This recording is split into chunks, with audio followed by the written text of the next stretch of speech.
Hi guys. I guess longish time no see. I don't think I've shaved since the last time I recorded something, so... Or maybe, I don't know, something like that. So apologies for the beard, but we're gonna get started. Yeah, as you can see, I have an electric guitar finally. Whoops. I have an electric guitar finally, thanks to a special fan who asked me not to thank them, but I'm gonna thank them anyway here and not in real life, so kind of evens it out. So yeah, thanks to you, you know who you are, very much appreciated. This guitar basically plays itself, you know, compared to the guitar I had previously. Let me check if this is actually recording. Did I hit record? Yeah, I hit record. All right, we're back. Cool.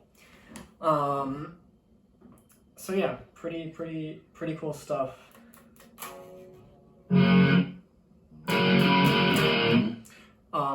Maybe you can hear it. I'm in D sharp standard because that's the tuning of the album that I said I was going to review in the title, i.e. Load. Let me fix the camera. Okay, I hope it's okay. Yeah, Load by Metallica. The journey continues. My throat's still really dry, but it's okay. Yeah, thanks for sticking with me through this discography in-depth review. I appreciate it. But yeah, let's keep going. So Load, you know, interesting artwork. I guess it is a load. You know, 5 years had passed since the Black Album and that stylistic change, and Metallica and Bob Rock went even further, right? In terms of stylistic change. And this one was probably even harder, I think, for the fans to digest at the time, especially considering, you know, they cut their hair and they, you know, Kirk started wearing eyeliner. Not that that's a bad thing. Anyways, you get the point. Like, they also changed their aesthetic a little bit. They changed their logo and stuff. I think if Metallica released this album,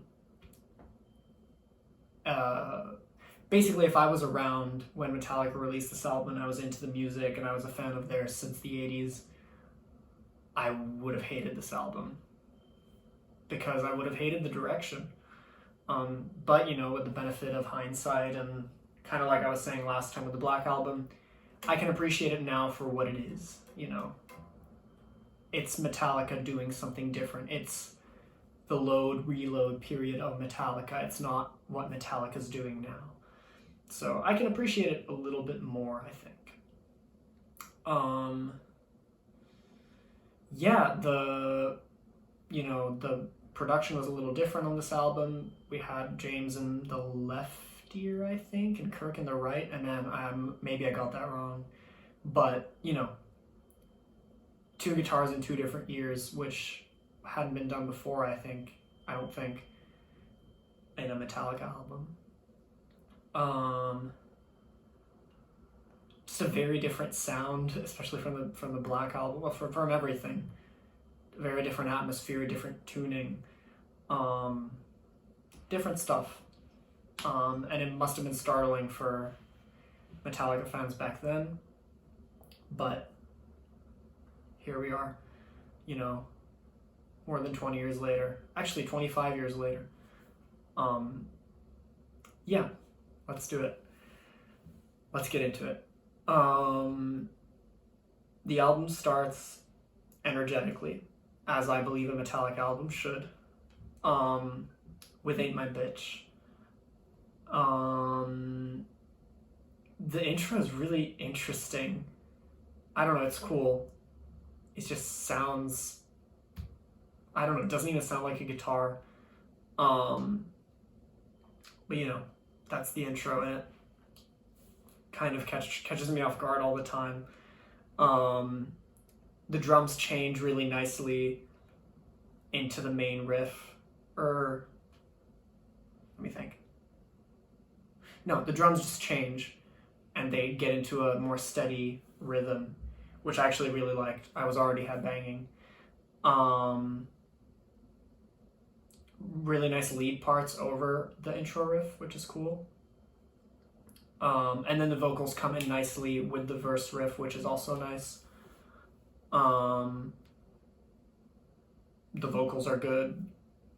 Basically everything's going great so far. Like it's another style, of course, but I like this song. I like the intro and everything. And I like the verse riff. I like the whole verse. It's energetic. It keeps it up, That sounds really weird anyways. Then let me think.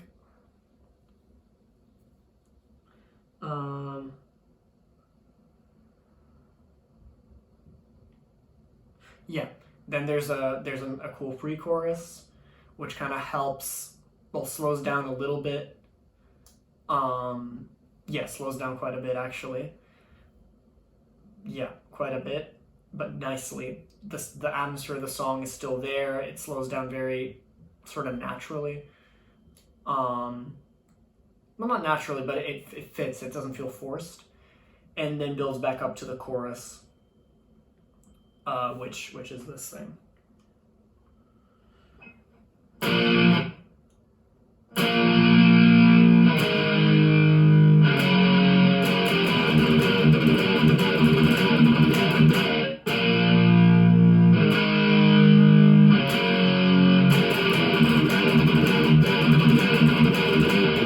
Which is pretty cool. I like the little tremolo part, and like the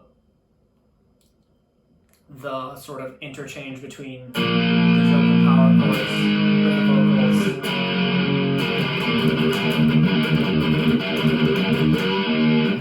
It's cool. It really fits the song.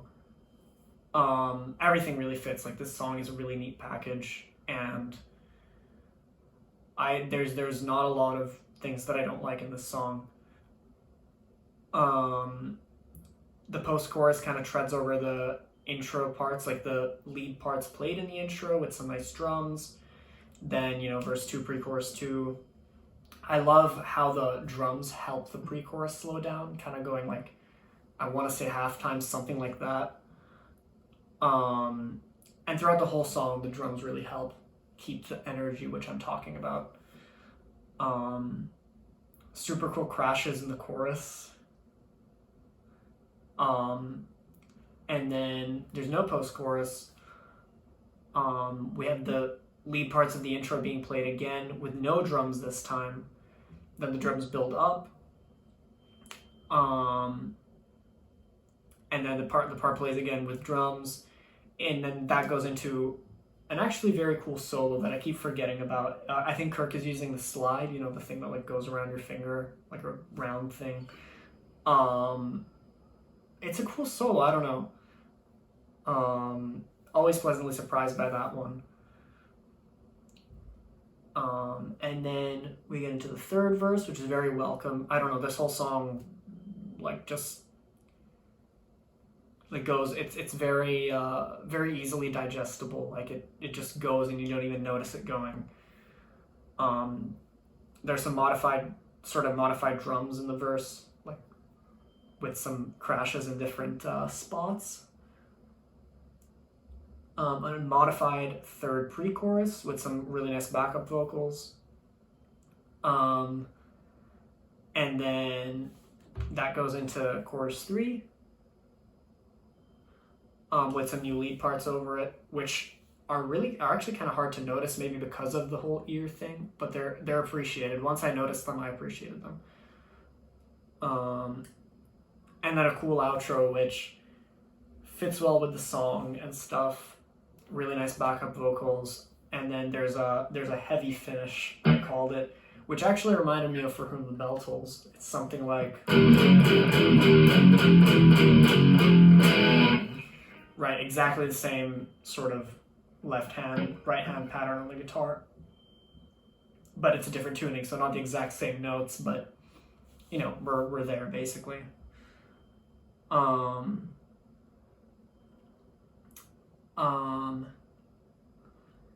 Then there's like they tease the intro again and then they finish really quickly. Yeah, this song was very energetic. All the parts that I listed I like. There's really no part that I don't like. I was pleasantly surprised by the solo. Everything just really fits. It's a song that kind of, maybe not like, you know how they say rolls off the tongue? This one like rolls off the ear. It's like very pleasant to listen to. Nothing to say to this one. Like it's a good song for sure, and it's a great opener. They did well to open with this one because this, you know, of course it's different than usual traditional Metallica, let's say, but not as different as some other songs on the album. And I think they did really well to ease fans into it because this was quite a big change if we're looking at songs, like later songs, you know. It's not Metallica's most energetic album, so they did well to put the energetic stuff at the beginning. I was pleased. Then we get into 2x4, which is cool as well. Not as good as Ain't My Bitch, but I like it. It starts very, very energetically with the drums just basing themselves on like sort of going on the crashes, so to speak. And there's the chorus riff plays. Sorry. Yeah. Sorry.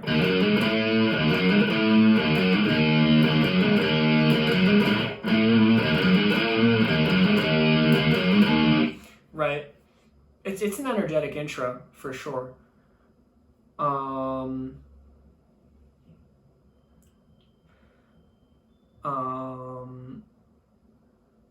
Yeah, I called it headbang stuff. I mean, the drums did it for me. Let's see. Let me think of the next part. Oh, okay, yeah. Then there's another part of the intro that's gonna end up being the post-chorus that was like interesting but okay. I called it weird in my notes, but I wouldn't call it weird. It's just not very traditional, I guess. And then we get into verse 1. That riff, let me think about it. Yeah, I remember the riff. It's a cool riff, and it shows the importance of, I said the importance of silence, but it just has a little bit of silence where like the drums come in for a split second instead of the guitars, or not instead, but just to like fill in that gap. And I really like that little touch. I just like that riff and the sort of cooperation between instruments there.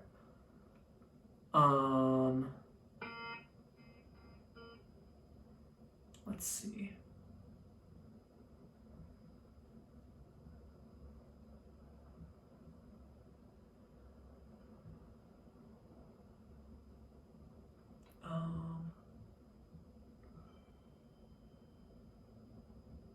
Yeah, I was still maybe not headbanging, but bobbing my head, you know, like the energy again was still kept since all the way back to, since all the way at the beginning of the album. Then there's a sort of, the verse kind of has two parts. Part B, so to speak, has really cool crashes. And the pre-chorus is also cool, kind of bases itself off of the intro / chorus riff. I like the vocals during the pre-chorus. They're interesting. It's like, sorry.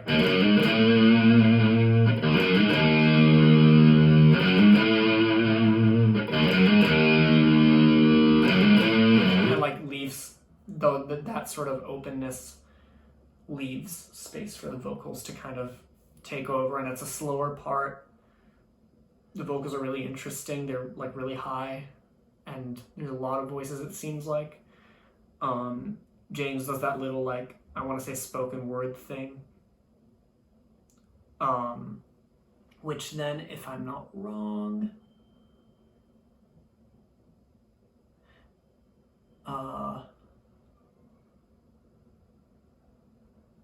Yeah, which then I'm not wrong. In the chorus, that spoken word part sort of becomes a loud sort of singing part in terms of vocals, which is really cool. I like that build up. And James's vocals are great. So again, nice chorus riff, nice chorus in general. The post-chorus also fits a lot better in this bit of the song. So all good so far. There's a shorter second verse, which keeps the energy going. Another pre-chorus. With modified vocals this time. And yeah, as I was saying, I like when they sort of go whispered, or like not whispered, but like just spoken to, just singing to higher singing in the chorus. I like that build up a lot. And it's really complemented by, once you get to the chorus, the drums kind of going on the crashes. So good stuff. Let's see. Oh yeah, then there's a really cool atmospheric lead part into the solo. This song is underrated. You know what? I was sleeping on the song. Into a solo which is really smooth and slow and caught me off guard, really unexpected, leading me to headbang slowly. And I liked it a lot actually. The part in the rhythm part is also really cool in the background. So good stuff. So I was talking about a cool rhythm riff underneath. There's a certain part of the solo where that riff plays, and luckily for the band, or for this review, I guess, the part where that cool rhythm riff plays is the only part where I think the solo is a little lacking. So that kind of evened everything out, really helping the solo as a whole kind of, be a nice solo in my eyes.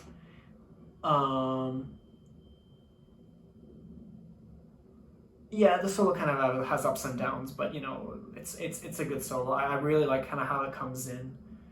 How it comes in is so unexpected and so smooth and slow that it kind of does the whole job. It almost doesn't matter what the rest is, because of I love how it begins so much. But no, Kirk could have definitely done a better job towards the end. It was a little like, it was good but not amazing like the beginning,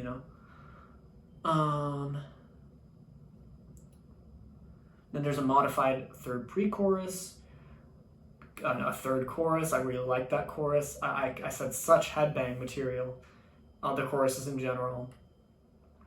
And then the same lead part, as in like the same lead part that played in the bridge, plays again, and then boom, the song ends.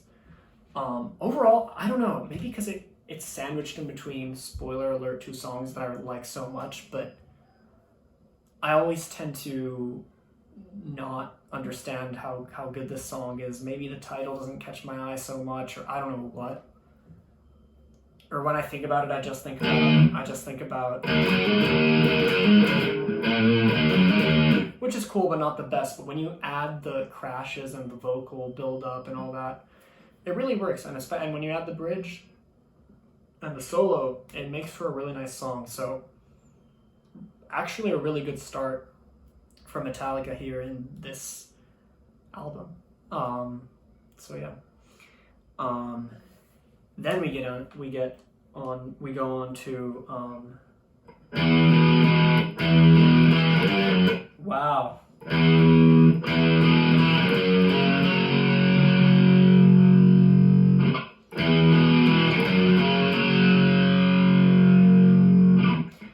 I think that was the easiest riff of the whole album, and I managed to mess it up. But we get onto The House That Jack Built, which I think was the first song I ever listened to, or like I remember really liking from Load and Reload, and that kind of got me into exploring those albums at first. But I like the song a lot. I like the lyrics about, alcoholism and Jack being Jack Daniels, and sort of, James saying his body, his temple is tilting, and it's kind of becoming the house that Jack built.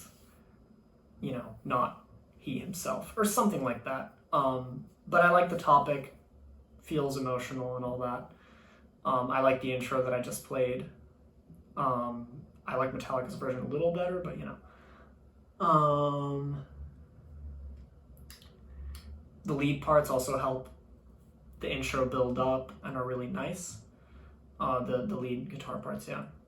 Oh, and I noticed the vocals come in with a breath. You know, it's like they make you hear that breath, which is interesting. I don't know why that is. You don't usually hear that in Metallica, so there's probably a reason for it. Maybe it was a very personal song to James. Maybe it was just a touch they wanted to add, but I liked it.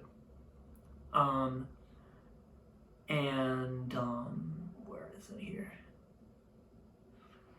I like James' vocals. I think they're very beautiful in this song. They start very softly, and this is all within the intro, and then sort of the guitars build up. I don't know how they build up, but they build up. And James kind of says, once they start building up, James kind of says, "Let the show begin." And the end of show carries on for a long time until we get to the main riff. I can't play it, but it starts like that. I think. And it's a really cool main riff. I should have learned it. Wait, did I learn it?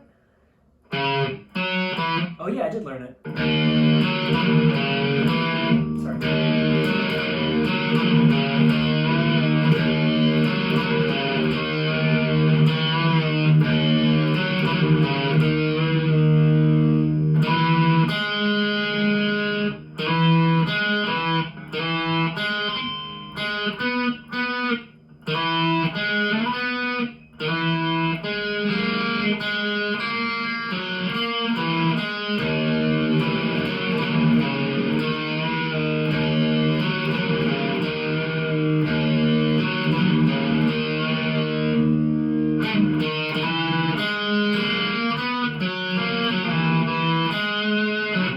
Something like that. I'm definitely messing it up because I learned it for like 2 seconds and then forgot to practice it, but I really like it. The sort of D sharp in the background helps that ominous atmosphere, and I like the little tremolo.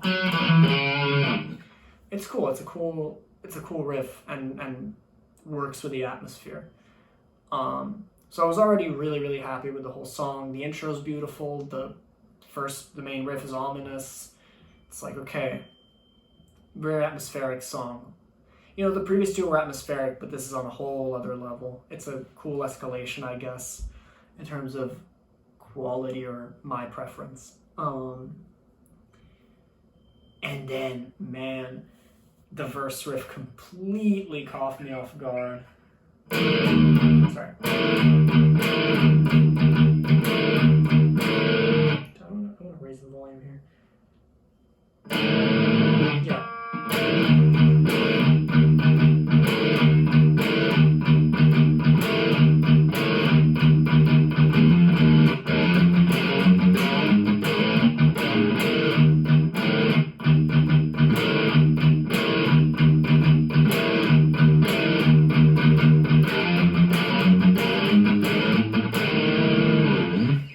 I don't know, I like the sort of, what's the word for it? It's not, is it? No. I don't know, sort of interesting placements of the muted open string, right? It's not, you know, or whatever. It's, you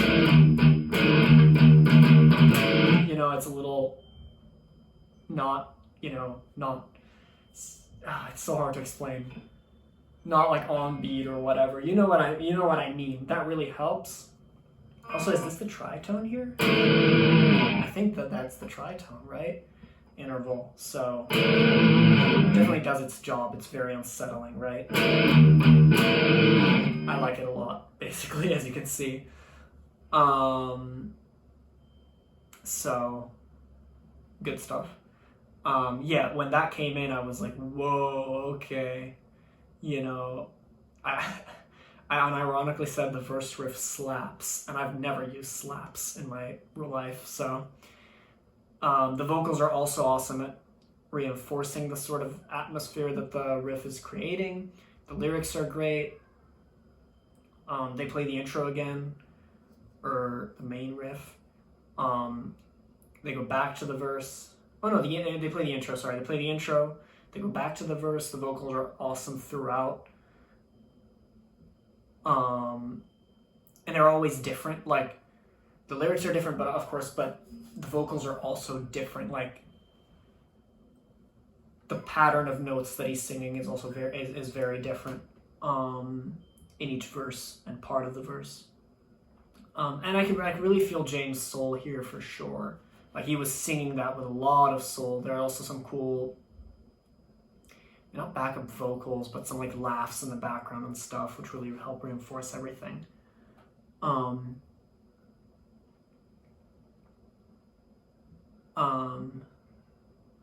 The chorus is cool. I said really cool in my notes. I wouldn't say really cool, but it fits with the song, and the lyrics are nice in it. Then there's the main riff again, back to the chorus, which still fits. Love the vocals. And then we get to the bridge with some really cool lead parts. And then Kirk's really awesome talk box solo. It can be funny at times, or like, not funny, but like there are some moments where maybe it's like hard to take it as seriously as a guitar solo, even though that's completely irrational. But I really like it. I think it fits a lot. The verse riff is in the background, which is really, I mean, I appreciate it. I like it a lot, so there you go. Nice talkbox solo, back to the intro, and then an extended third chorus with some really beautiful vocals and modified drums. The main riff plays over some really haunting outro vocals, kind of recalling stuff from the verses, like, I forgot exactly what, but it was like the first sentence or the first like phrase of some sentences he said in the first verses. It was cool. And that kind of, is the outro pretty much. And that ended up being my favorite song on the album. The drums helped out throughout the whole song. They helped with the atmosphere as well, or just with the song. And I really like the verse riff. I like the intro. I like the solo. I like the main riff. And I like them all a lot. Like, it's not just a little bit, The vocals are amazing. So, I like that song a lot. And it flies by for sure. Then we get into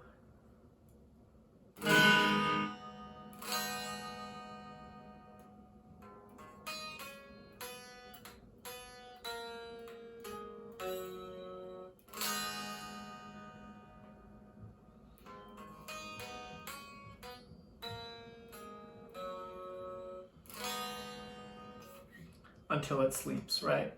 Which I think was the first single released from Load, interestingly enough, but we're not going to get into that. The lyrics are really, emotional and personal about James losing his mom. So I appreciate that. The drums are cool in the intro, and so is the bass. I appreciate all that. The intro that I played is also nice. I played it a little bit bad, but I hope you guys remember it. The verses are also beautiful. They also use that same riff. Oh, in fact, that riff isn't in the intro, it's in the verse. Then there's I called it a heavy and interesting pre-chorus, and then emotional in brackets. I really like that pre-chorus.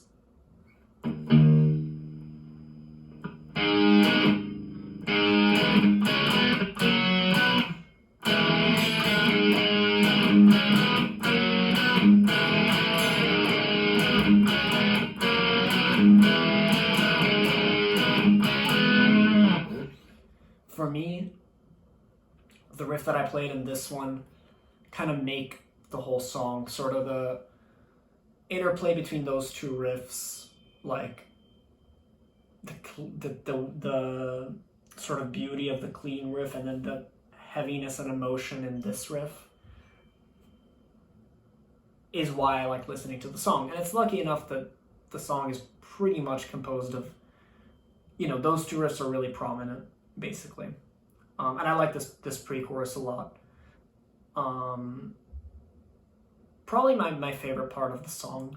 I think if The Day That Never Comes didn't exist, I think I would have said the intro, but it's just so similar to The Day That Never Comes, in my opinion, or reminds me so much of it. And I prefer that song and that riff. So, but I really like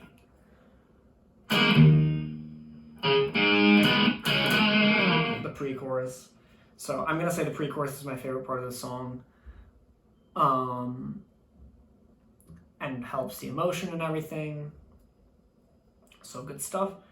There's another verse, another pre-chorus, and then a chorus with the vocals getting even more emotional.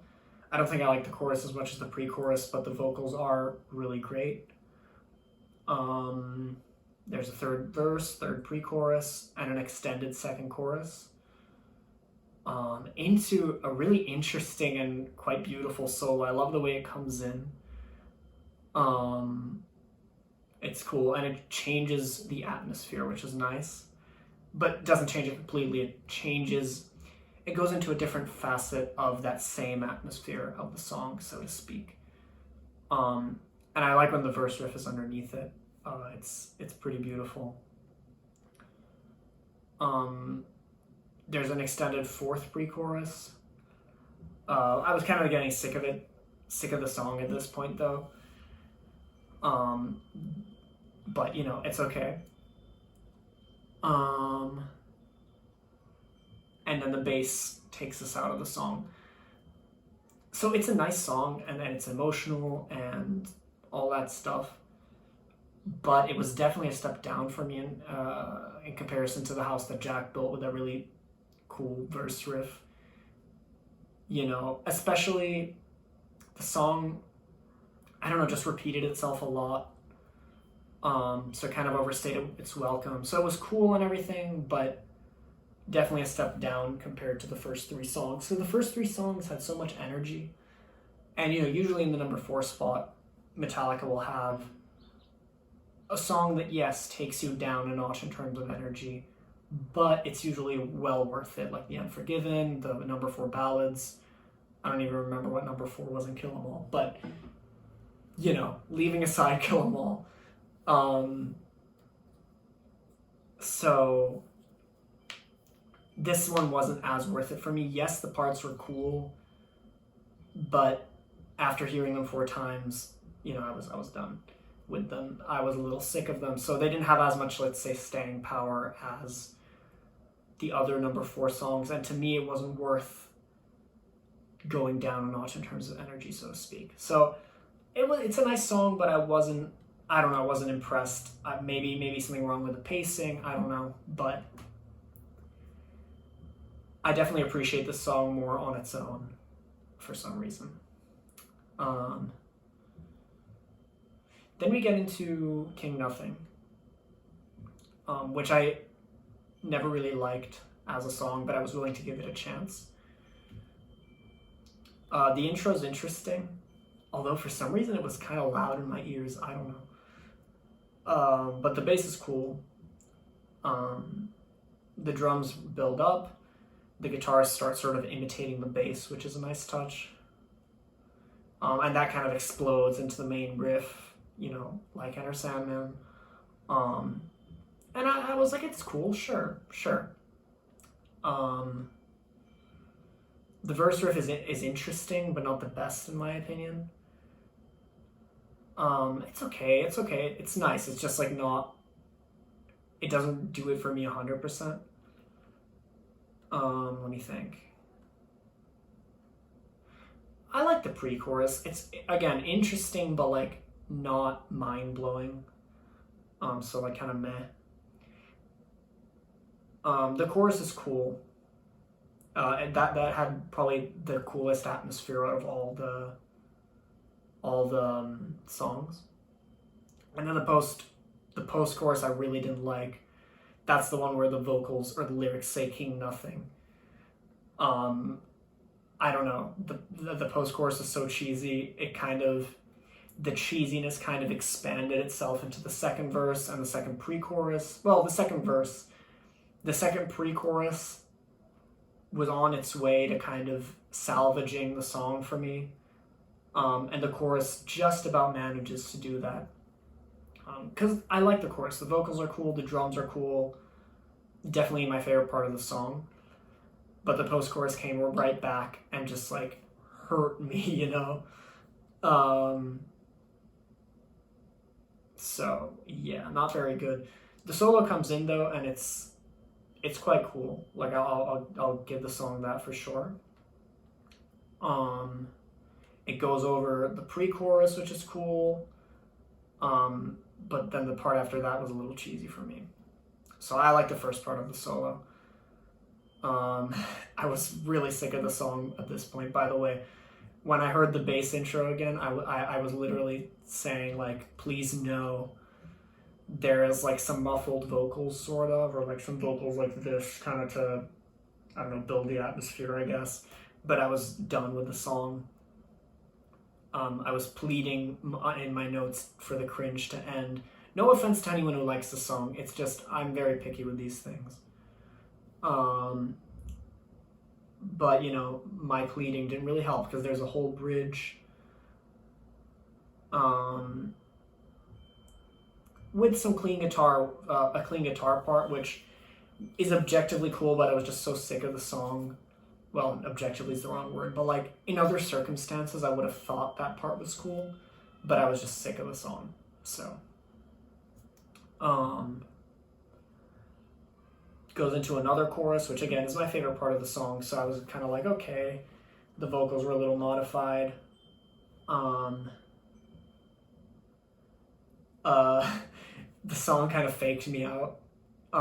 It seemed like the third post-chorus was going to end the song, and I was very happy about that because I don't like the post-chorus at all.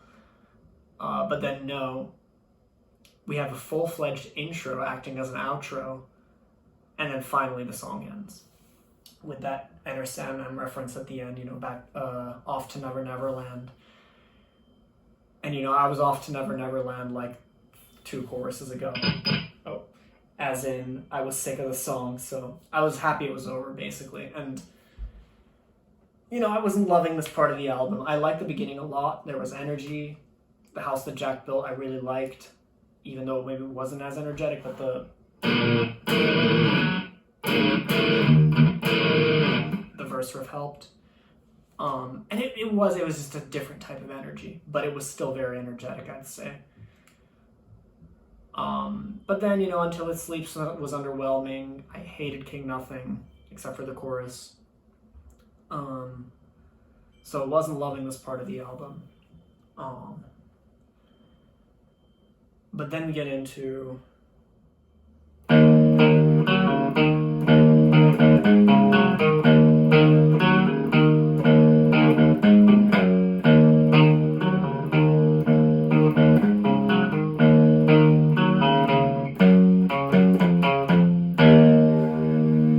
something like that. But yeah, we get into Bleeding Me, and you know, there's that intro. The drums come in very slowly. There's some like atmospheric synths, I guess, something like that. A keyboard, I don't know what, but it's all really nice stuff. Yeah, and then there's a lead clean part that really fits in beautifully. It's a great intro. Iconic, I would say, for this album and for S&M and everything. I'd say it's iconic. Definitely for fans. Um, and yeah, we get into the first verse, which is the same riff that I played here. Very nice, slow head bobbing, thanks to the drums. The lead parts really help build the atmosphere, and so do the crashes sometimes.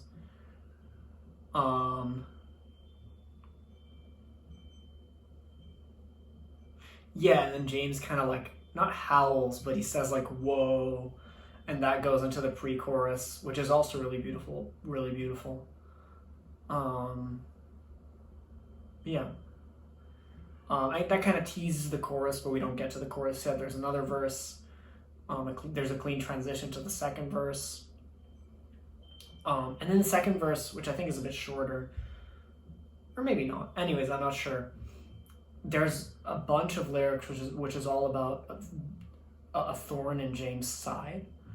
And I don't know what he's talking about, but I like how those words keep repeating themselves, and then he says like, the thorn in his side is the seed he planted or something. I don't know. I like the words more than the subject, if you know what I'm talking about. Like, the words sound cool to me. There's a second pre-chorus. I like the lead over that. And then finally a chorus with an explosion of atmosphere. It's a very atmospheric song. Super beautiful vocals and backup vocals, especially when he says, "I'm bleeding me." Really cool fills in the choruses. And yeah, so really nice chorus, really nice build up. The whole song is a neat atmospheric package. Let's see. Yeah, for now in this part of the song, I'd say when they say "bleeding me," that's the climax of the song. And I love it. And then there's kind of a fake ending. But of course the song doesn't end. It wouldn't be the same song if it ended. There is sort of a fake ending, and then a whole different part of the song, which starts with... Sorry. Oh my god, dude.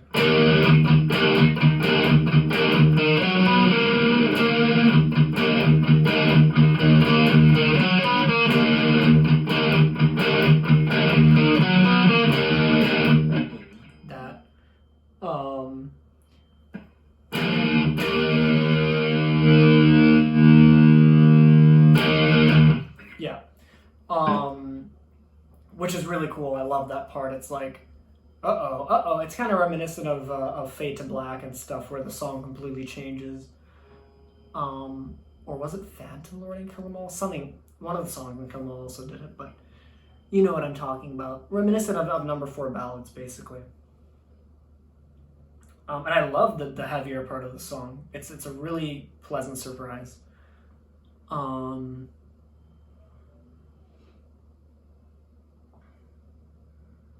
Let's see, super cool riff.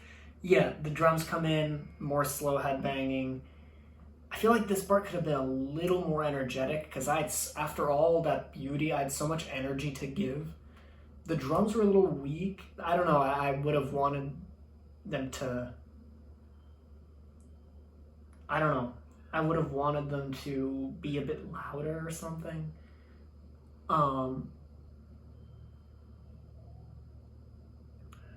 Then there's another chorus. Again, there's the beautiful "Bleeding Me."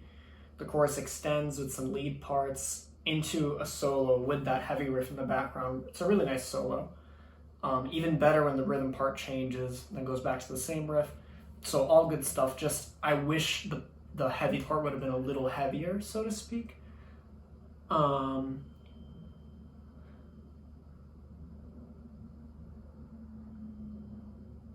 Not the best solo by Kirk. Maybe he overused the wah in some parts, but I liked the riff in the background, and it kind of fit the song, so I forgave him. Then there's a distorted version of the intro that plays, going into the original clean version. There's a clean third verse, so kind of continuing the first part of the song. And, you know, we're all calm again and stuff. And there's a really beautiful ending when James says something better, and the ending of that word kind of extends, you know. It's really beautiful. I hope you guys remember. So really, really good song, but I was a bit disappointed because I had so much energy to give in that heavy bridge. But they could have taken a lot more energy out of me. I've been calm for a while with you know, Until It Sleeps and King Nothing, and in the beginning of Bleeding Me, that I was kind of thinking, you know, I'm still supposed to be listening to metal here, you know, I want to headbang fast for once, you know, or just feel some heaviness, like give out some energy, you know what I'm talking about? So I feel like if they made the bridge a little longer and heavier, this could be like my favorite song on the album. So a little bit of wasting potential, but I was thinking now it's about time for some heavier stuff. And it's been time for some heavier stuff. And thankfully Metallica finally comes in with The Cure, which has a really cool main riff, verse riff, whatever you want to call it, right? Sorry.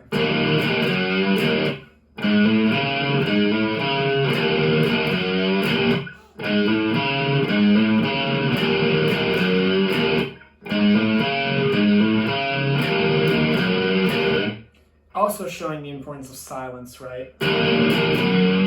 Silence.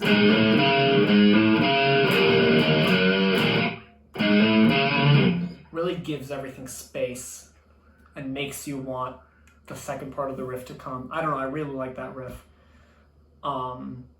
This is the thing I think about when I think about this song.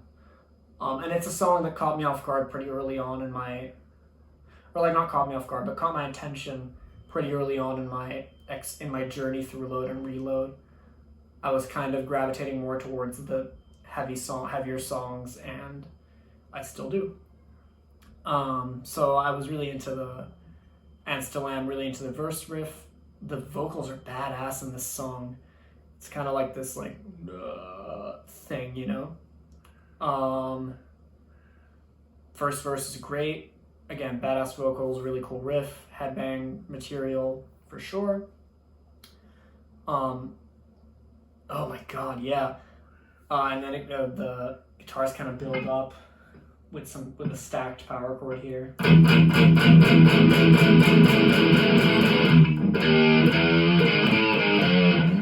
don't know the pre-chorus riff, but it's something like that. Something like that. I don't know. But I like the build-up and I like the pre-chorus. Also very badass. And I love the vocals. They say "I do believe" with that riff in the background. And it's just really cool, really atmospheric. I love the song.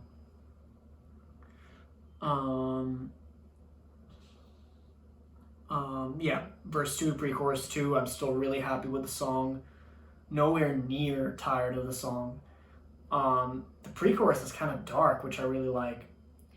And then we finally get onto our first chorus, which continues the trends set by the verse and pre-choruses. Then there's a really interesting bridge, and Kirk does a solo where he kind of does this little thing. Okay, well I can't do it with this, but he kind of like switches from pickup to pickup and kind of turns the guitar on and off, which is a really cool effect. Let's see. Then there's another chorus.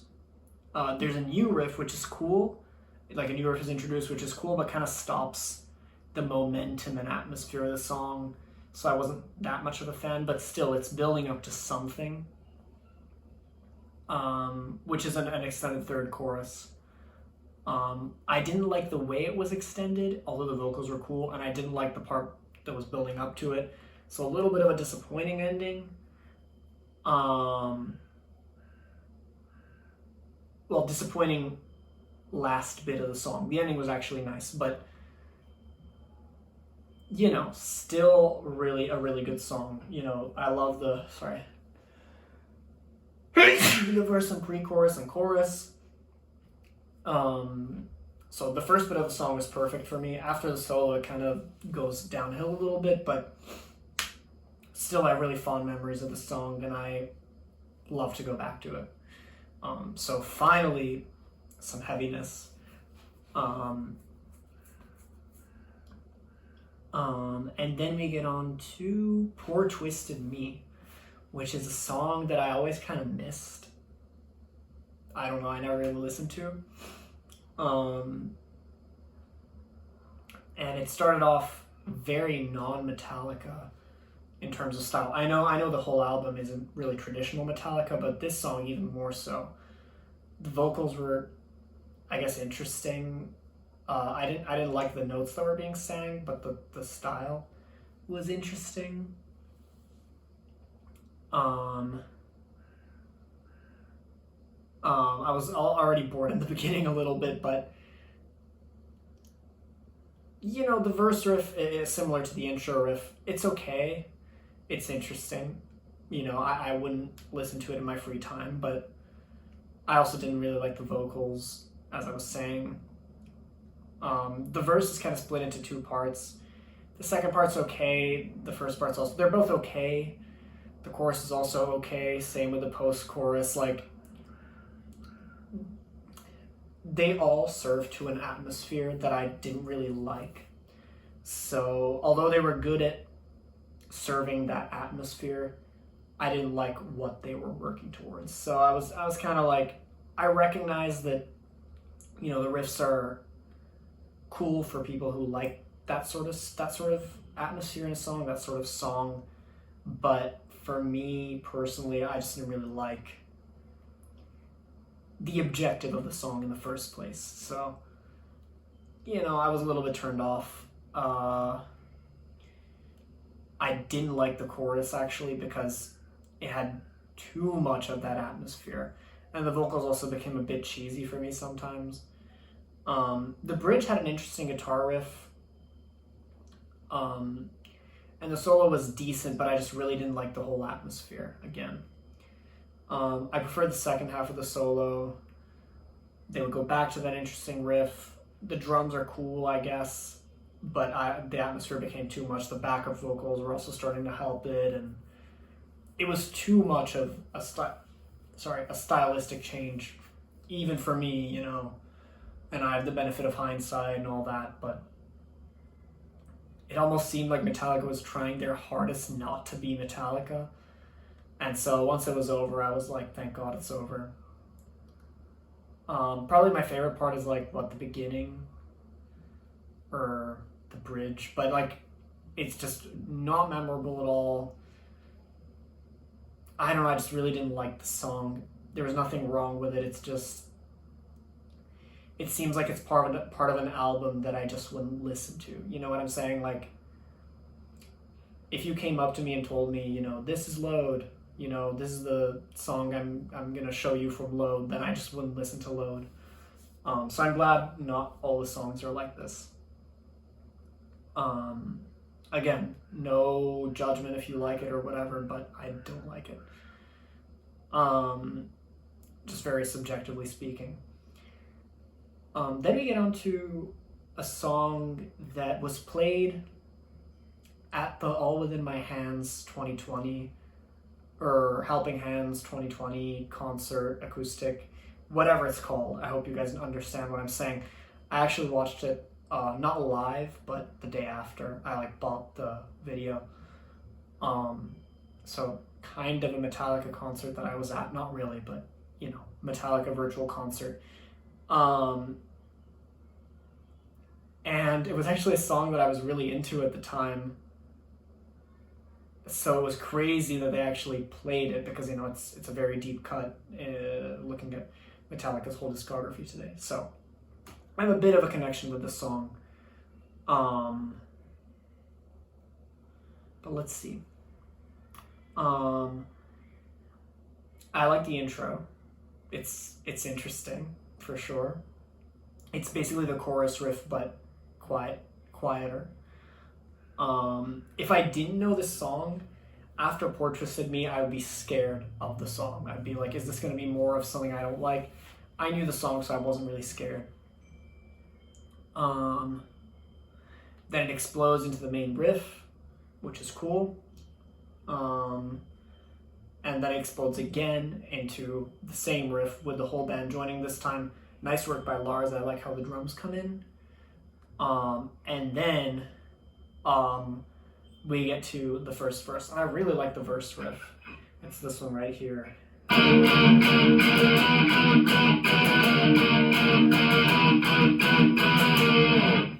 don't know. I like the timing of it. I don't know, something about it, but I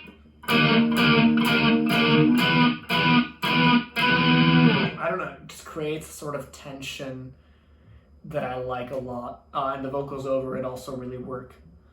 Nice crashes by Lars.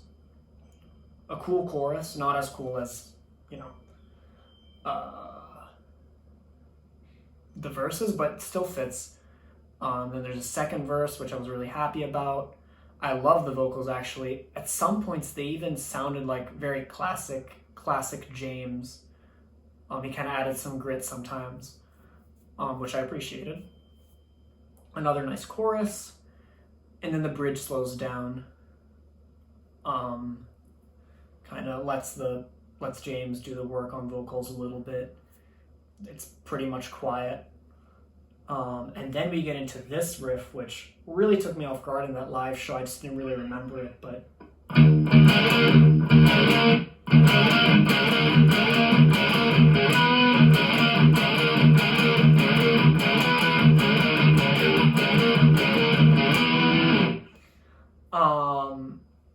I know the way I play it, it just sounds like a bunch of noise.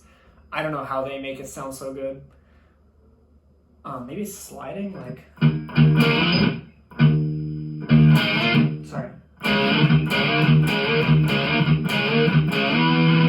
I'm not sure, but... Oops. But, I really like that riff. Definitely my favorite part of the song.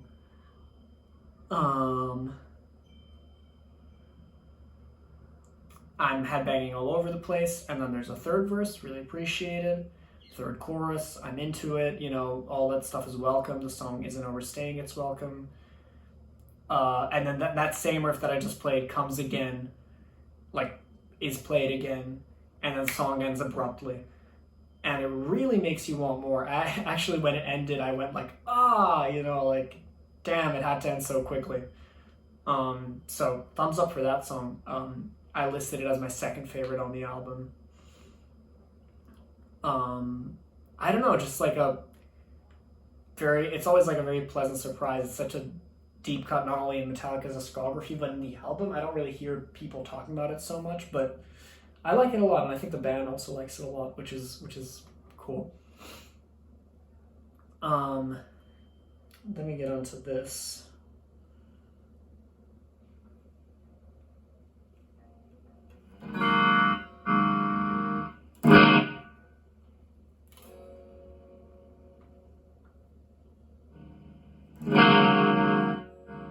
Yeah, all right.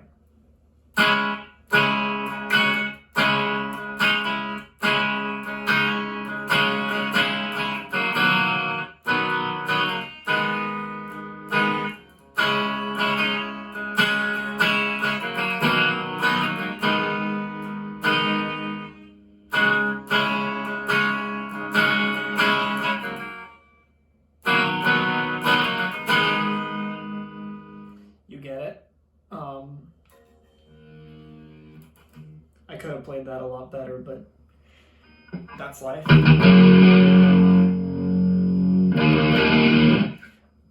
You get the point, and I don't know, I really like that riff I played. I don't know what the song is about, but it says mama, so always makes me think of a mother and stuff about mothers, right? And this little intro riff,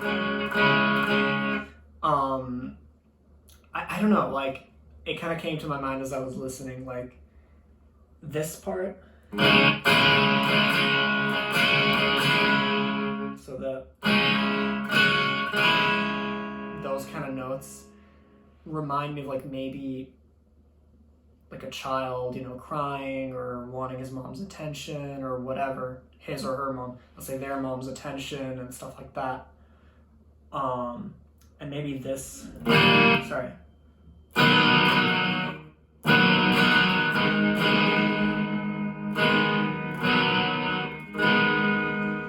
I don't know, kind of gives me an older feel, like maybe the relationship between the child and the mother is maturing, and in this song, whoever's singing, I guess James, is looking back at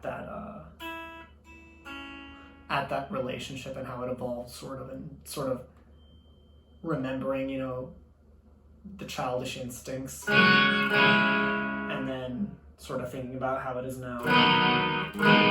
I don't know what the song is about. I didn't look into it. Probably should have looked into it, but this is the idea it gave me. So the riff, or the intro and stuff, and which becomes the verse, I like a lot. I think it's beautiful, actually, and the vocals are quite emotional. And at the beginning, I really like that it feels like, and it is really just James. You know, it's vocals and rhythm guitar. That's what it sounds like, at least. And it's quite emotional. It feels very personal. But then the chorus comes in and it's all twangy, and I don't know. I just really didn't like the choice of notes and instruments, and it just ruins everything I just talked about. It sounds kind of country. I don't know. I don't listen to much country, but if that's what it sounds like, I probably wouldn't like it. I called the chorus extremely cringe-inducing, and it just ruined everything. Then we get into the second verse, which tries to recover, but more instruments add themselves, kind of like Nothing Else Matters, and the more instruments add themselves, the more cringy it becomes, the less personal it feels. I understand that the intention is to like build up and stuff, but it just didn't work for me. I really hated the second chorus. I'm ashamed of this, but I didn't like the song so much that I went on my phone, on like Instagram. Yeah. It's the first time I've done that this whole discography review, for sure. Then it gets the bridge, which is actually not bad. Definitely the best part of the song, along with the intro. But it's a little too late right now. The third verse is also good. For some reason, the atmosphere is better. Then the song goes quiet, and then the third chorus comes in, and, you know, the song just goes in the trash for me. The outro is nice because of the vocals, and there's no more twanginess, if you know what I mean. There's another bridge, but, you know, I was just waiting for the song to be over, and it finally was. I still keep this song in my playlist because I like the...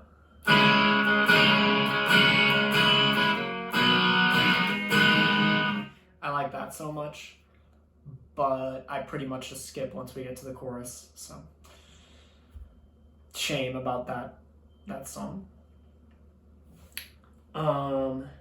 Then we get into the Thorn Within, or just Thorn Within, which I like a lot. It has a really cool intro. With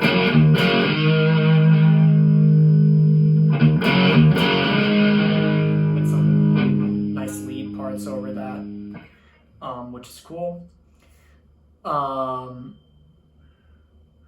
Let me think.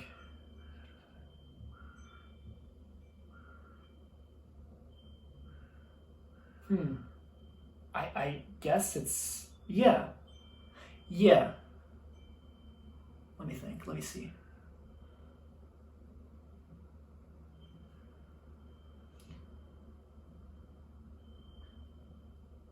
Okay, yeah, it is this riff. So after the intro, we get this really cool riff. Sorry.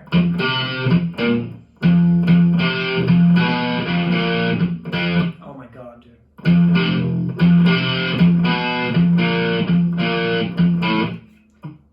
Alright, I'm doing it this time.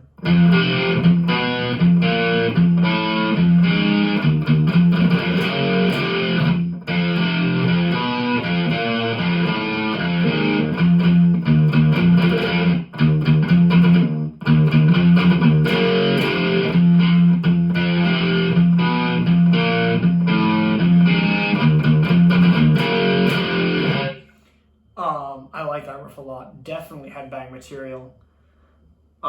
With some really cool crashes. And then the drums kind of build up. They're on the toms, and then we get this really beautiful, clean verse riff. And I think the first lyrics are "Forgive me, Father, for I've sinned," similar to "Mary Jane" by Megadeth. But I like that the beginning of that verse. I like the whole verse. I like those lyrics, and I like the vocals. So a lot of thumbs up. The distorted riff in the intro comes back in sort of a part B of the verse. And then the pre-chorus comes back, which is this. Cool stuff. I had banging all over the place. The vocals are also really cool during that part. I love when he says stuff like, "I am the secret," and the "I am" kind of extends itself. Let me think, how's the chorus? Yeah, the chorus also fits pretty well. And then the second verse slows down again. Still very beautiful. There's some really nice backup vocals. The drums build up, and then the song explodes into, again,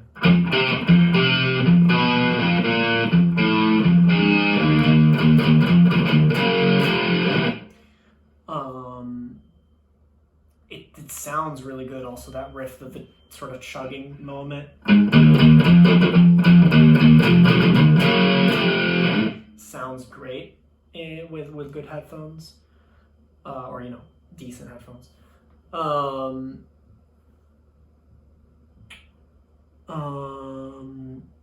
In terms of my preference and quality and stuff, the chorus goes a step down, but it's fine. It really fits in the song. There's also a post-chorus, which doesn't go up or down. Then the bridge starts with a surprisingly beautiful solo, but it's very short, but short but sweet. Like, I liked it. Third verse continues, the previous trends. It's beautiful. It's a little shorter. I think it's only the part B of the verse. Then, third pre-chorus, same stuff. Although I really like the pre-chorus riff, the song was overstaying its welcome a tiny bit. The pre-chorus extends. There's an outro, which is pretty cool. And the song ends. So the song almost overstayed its welcome. But still, it was in third place for me in the whole album. The outro was a bit too long. It took like ages to fade out. But still, like, because of the vocals and the verse riff and the pre-chorus riff and the beautiful solo, this song gets a lot of credit from me. So good stuff. Then we get to Ronnie, which I'd never heard. I already didn't like it from the intro. The kick starts building up to something, and then the song kind of explodes. The drums are good. They keep the rhythm. I like the way they sort of switch the guitar on and off for the main riff, or like, it feels like they do. So I like that. The next riff is also interesting. The whole song is pretty interesting. The verses are interesting. The way it goes into the chorus is also interesting. Like, the song is stylistically different, of course, than even the rest of the album. It's not my favorite by far. It's down there with Poor Twisted Me for me. It's better than that for sure.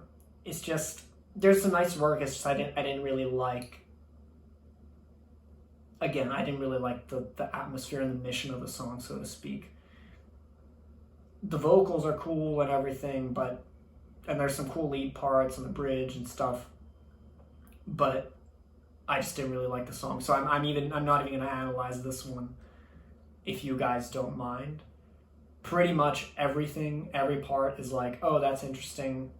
The only things I have to say are nice lead work in the chorus, nice vocals in the chorus. The verse is interesting, the intro is interesting. I like the on-off feel. I like the modified drums in the fourth verse, but it's all very like I'm trying to analyze something that I don't like, you know. The whole song's kind of just meh for me. Like I wouldn't listen to it in my free time. So, you know, another slightly, you know, another stinker basically. But that's okay. It's a big album. It has a lot of songs actually. Compared to like, you know, Ride the Lightning or something. But that sort of feeling is fixed because the next and final song in the album starts like this.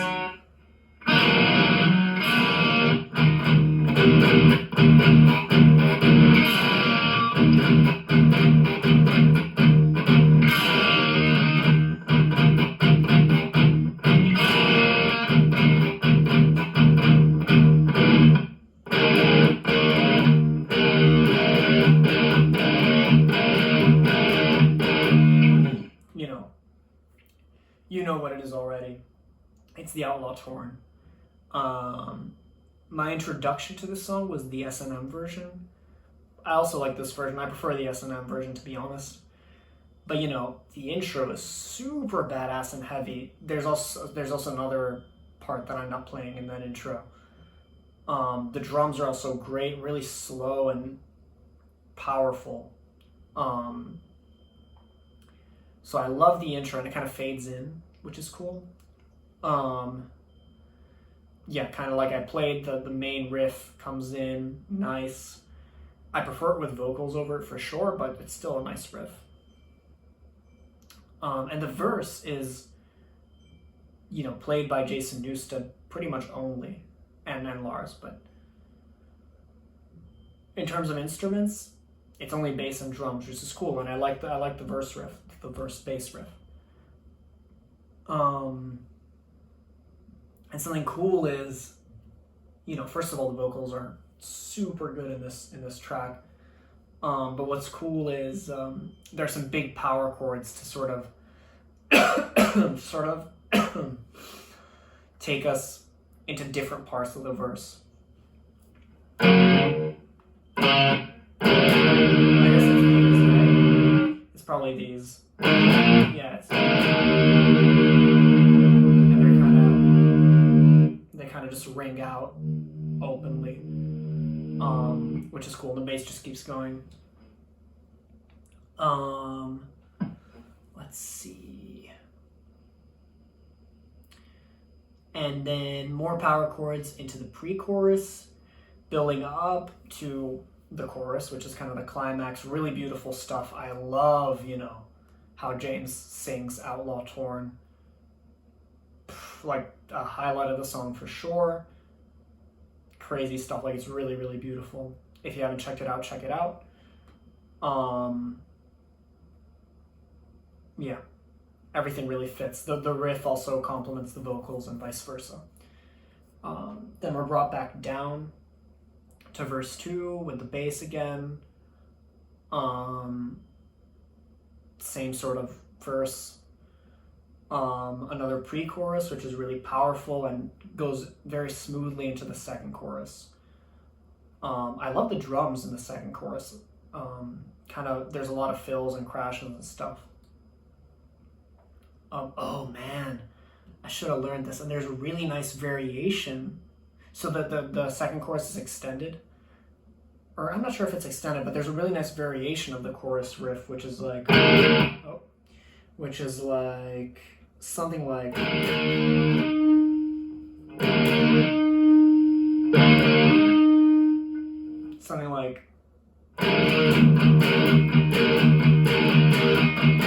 something like that, like a chuggy version, which is so cool and so appreciated. I love that idea, and I didn't really notice it before. Into the bridge, which is really cool. The vocals are awesome. The backup vocals are awesome. The lyrics are cool sounding. And then we go back into just the bass and the drums with some guitar swells. Or are they called swells? you know, like that thing. I don't know what it's called, but I'm gonna call them swells for now. Some melodic sort of guitar swells over the bass. It's as if the instruments are teasing something. The drums also start building up slowly. You can feel something's coming. Everything's really building to it. And everything's really building to a really, I called it an extremely emotional solo, which uses the wah pedal a lot, but in a really good way, over the chorus riff. I love Kirk's solo in this. It's really good. Really emotional. This whole song feels extremely inspired. So awesome stuff. Yeah. Let's see. Yeah, basically I love the solo. Like really emotional stuff. There's another bridge against great vocals. And then yeah, there's a really cool touch where the guitars and the bass kind of cooperate to remake the intro riff. So the guitars kind of do the... Sorry. And then stay quiet, and then the bass does the... It's an interesting touch, and I like it a lot, actually.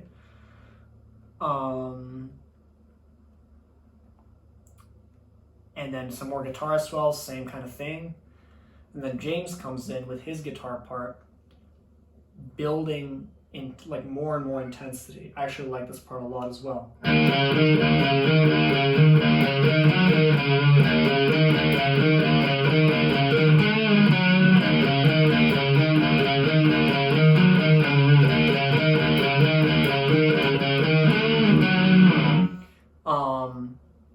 And in the background of that, Kirk starts playing some like really not intense, but like intensity building power chords over it. So he goes...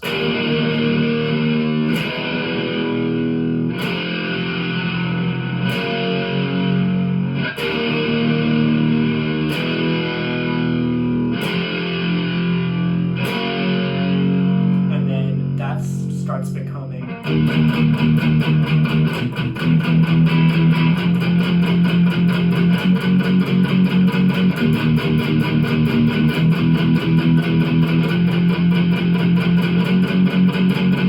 So everything's really building up. James starts kind of half soloing when he's doing this riff. It's not even a riff, I'd say. It's like a pattern of notes that gives James a lot of freedom to kind of do whatever he wants in some gaps. The drums change, and that drum change is really cool, really helps everything. Like I'm headbanging at this part, and the tempo is basically increasing slowly but surely. James kind of goes higher and higher with his improvisation bits, which helps. I love that drum change, real headbang material. And then and then James starts really going wild, and then the song starts fading out, which is not what happens in S&M, and that really left me wanting more. Of course, whatever I said before, I think I said The House That Jack Built was my favorite. This completely blew everything on the album out of the water. I kind of consider it this album's instrumental. Of course, I know it's not an instrumental, but you know, it felt really inspired and built up the intensity like the Call of Cthulhu. So really good stuff and a really good album closer. So definitely my favorite on the album. Definitely the highlight of the album. I don't even consider it as being on this album for how good it is, you know?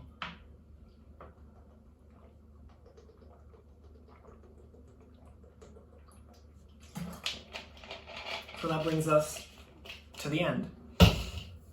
This is a long album. I mean, it's almost an hour and 20 minutes long, which for Metallica standards is quite long. It's got 14 songs, I think. So quite a lot of work. for me, and at times it didn't feel like work, at times it felt like work, because I didn't always like the songs, unfortunately.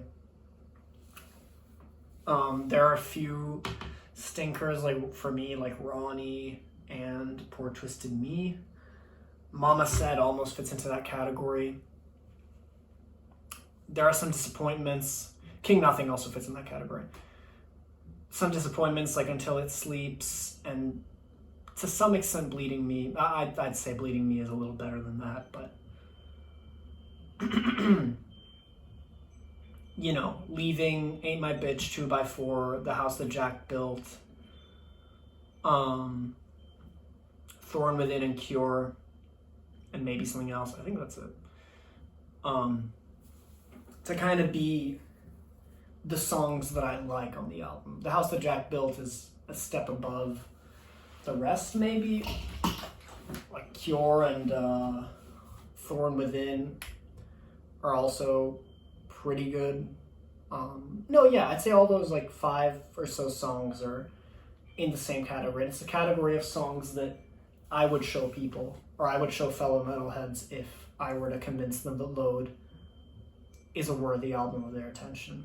The Outlaw Torn is its own, completely different category for me. So overall, let's see. It starts out energetic. The House That Jack Built is awesome. Until It Sleeps and King Nothing bring the quality down for sure. Bleeding Me, it starts going back up with Bleeding Me and Cure, Wasting My Hate and Thorn Within. Oh wait, okay, so sorry. It goes back up with Bleeding Me and Cure. There's a pause with Poor Twisted Me, just trying to ignore that. Wasting My Hate and Thorn Within are cool, but then Ronnie, I didn't like, and then there's the Outlaw Torn. So basically ups and downs, right? I'd say I like 50% of the album or so, maybe a little more than 50%. The parts that I like, though, are really unique. Like, the songs that I like, though, are really unique and make me appreciate the album as a whole. I probably, though, wouldn't listen to this album as a whole. I would skip a lot of the songs. I couldn't. The only way for me to listen to this album as a whole is to make this video. Or like be in the car or something, I would probably still skip Poor Twisted Me and Ronnie, though. So, ups and downs, but I like, the songs that I like. And I would listen to them again, and they have some pretty admirable riffs. So definitely not my favorite Metallica album, but I go back to some songs on there. So not all bad for sure. It's got some really, really cool highlights. Yeah, let me know what you guys think about this album. As of now, I prefer this to Reload, but, we'll figure out if my opinion changes when I make that video.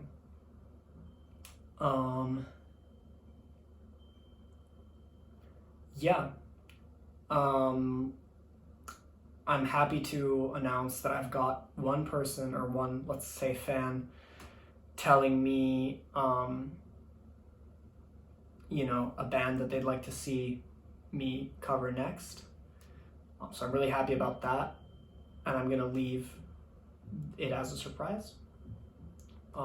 If anyone has any band requests, let me know in the comments. Of course, I'm only gonna cover bands that I think I also fully understand, not just any band that's in the comments.